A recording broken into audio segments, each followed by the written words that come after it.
कहानी का नाम अधूरी तस्वीर स्थान। शिमला की बर्फीली वादियां।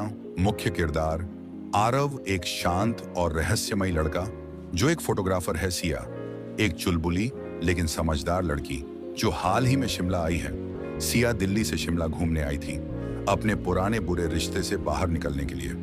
एक बर्फबारी की सुबह वो एक कैफे में कॉफी पी रही थी जब उसकी नजर सामने बैठे आरव पर पड़ी। कैमरा हाथ में, आंखों में गहराई। क्या मैं तुम्हारी एक तस्वीर ले सकता हूं? आरव ने पूछा। सिया ने हंसते हुए हामी भर दी।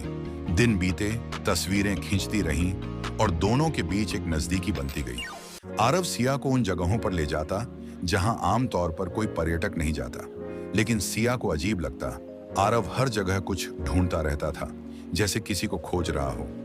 एक दिन सिया ने आरव के कमरे में एक पुरानी तस्वीर देखी जिसमें एक लड़की थी, हूबहू सिया जैसी। सिया चौंक गई। ये कौन है? उसने पूछा। आरव का चेहरा एकदम बदल गया। उसने जवाब नहीं दिया, बस इतना कहा, वो कभी मेरी जिंदगी थी और फिर अचानक गायब हो गई। सिया ने खुद उस लड़की की जानकारी निकालनी शुरू की। उसे पता चला कि उस लड़की का नाम भी सिया ही था और 3 साल पहले उसी जगह से लापता हुई थी जहां अब आरव उसे अक्सर ले जाता था। क्या आरव ने उसे मारा?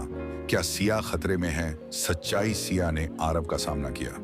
आरव ने चुपचाप एक डायरी खोली और कहा, तुम वो नहीं हो, लेकिन तुम उसकी जुड़वां बहन हो। तुम्हारी बहन को यहाँ बुलाया गया था। किसी ने उसे मेरे नाम पर बुलाया था, पर मैं नहीं था। एक बड़ा रैकेट चल रहा था। लड़कियों को शिमला बुलाकर गायब कर दिया जाता था। सिया की बहन उसी का शिकार हुई थी। अब सिया और आरव मिलकर उस रैकेट का भंडाफोड़ करते हैं, लेकिन खतरा अभी भी बना हुआ है। क्या वे दोनों जिंदा बचेंगे? क्या सिया को अपनी बहन का न्याय मिलेगा? क्या प्यार फिर से खिल उठेगा? सिया और आरव ने उस गिरोह की तह तक पहुंचने की ठान ली थी जिसने उसकी बहन को गायब किया था। आरव ने बताया कि 3 साल पहले वो भी इसी जाल में फंसा था, लेकिन बच निकला। पर उसकी प्यारी सिया की जुड़वां बहन को वो नहीं बचा सका। रहस्यमय हवेली। आरव के पास एक पुराना नक्शा था। शिमला की बर्फीली घाटियों के बीच एक पुरानी सुनसान हवेली, जिसे लोग काली हवेली कहते थे। गांव वाले कहते हैं वहां आत्माएं भटकती हैं, पर आरव जानता था हवेली में ही उस गिरोह का ठिकाना है। सिया डरते हुए भी उसके साथ चल पड़ी। डरावनी रात। हवेली के अंदर घुसते ही अजीब सी ठंडी लहर उनके शरीर से टकराई। दीवारों पर खून जैसे निशान थे और हवा में किसी के रोने की आवाज। अचानक एक फोटो फ्रेम जमीन पर गिरा। उसमें सिया की बहन की तस्वीर थी, पर उसकी आंखें काली थीं। सिया कांप गई। तभी आरव बोला, हम अकेले नहीं हैं। सच्चाई की परछाइयां नीचे तहखाने में उतरते हुए उन्हें एक कमरे में कुछ रिकॉर्डिंग्स मिली, वीडियो जिनमें लड़कियों को कैद किया गया था। एक वीडियो में सिया की बहन आखिरी बार जिंदा दिखी।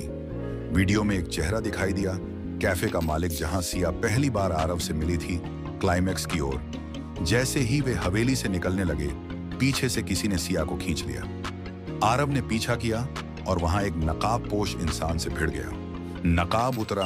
कैफे का मालिक ही गिरोह का सरगना था। एक जोरदार संघर्ष के बाद पुलिस को बुलाया गया। गिरोह के कई सदस्य पकड़े गए, पर कैफे वाला भाग निकला। अंत या नई शुरुआत। सिया की बहन की मौत की पुष्टि नहीं हो सकी, पर एक दिन सिया को एक चिट्ठी मिली, मैं जिंदा हूं, लेकिन अब वापस नहीं आ सकती। अपना ख्याल रखना। और आरव का भी। सिया की आंखों से आंसू बह निकले, पर साथ ही आरव का हाथ उसने थाम लिया। अधूरी तस्वीर अब पूरी नहीं थी, पर कहानी अभी खत्म नहीं हुई।